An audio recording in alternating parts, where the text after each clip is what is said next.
If this decision is made, it will mean nothing less than the direct participation of NATO countries, the United States and European countries in the war in Ukraine. This is their direct participation, and this, of course, significantly changes the very essence, the very nature of the conflict. This will mean that NATO countries, the United States and European countries are fighting against Russia. Well, let's unpack this now from independent researcher Greg Simmons in Uppsala, Sweden. Welcome to the News Hour. Greg, what do you think the West would make of Vladimir Putin's remarks? We just heard him say that allowing Kiev to conduct long-range strikes against his country using Western weapons would mean NATO's direct involvement in the war in Ukraine. And that, of course, was, I believe, one of the biggest fears of the West. Yes, I mean, it's a bit of a double-edged thing, because so far that they've had all of these so-called game-changing weapons which have crossed Russian red lines, but have also crossed NATO's and US's red lines, because they said they did not want to supply these in case they provoke Russia into something more direct in terms of conflict with them.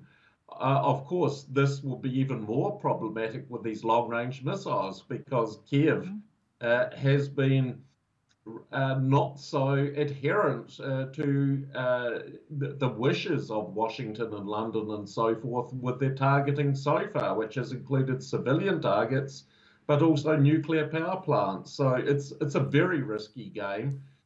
It crosses not only the Western red lines, but Russian ones too, and it makes it very volatile and unpredictable.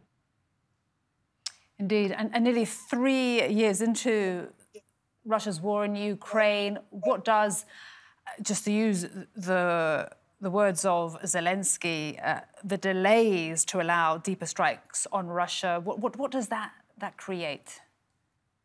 Well, it means that the Western political and military leadership understands that there come very great risks by not only supplying Zelensky and Ukraine with these weapons, but also giving them the okay to use them wherever.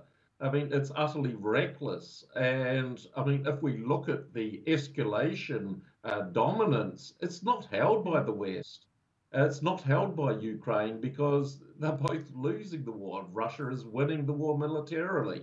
And I mean, there will be consequences, I would say, because this would be one red line too many. And I mean, so far, Russia has shown remarkable patience in dealing with them.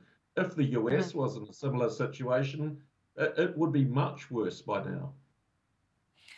And Greg, what are you hearing? Because there have been some media reports saying, and also rumours, that the US was close to giving that green light to Ukraine. Well, what that means is in Washington, you've got a split in the inner circle of the decision makers, and you don't have a majority either way.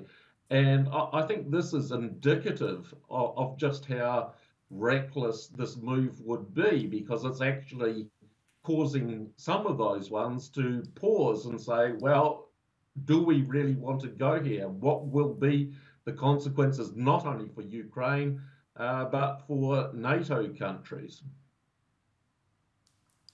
Greg, thank you very much indeed. Greg Simmons, really appreciate your time and insights on this topic. Thank you.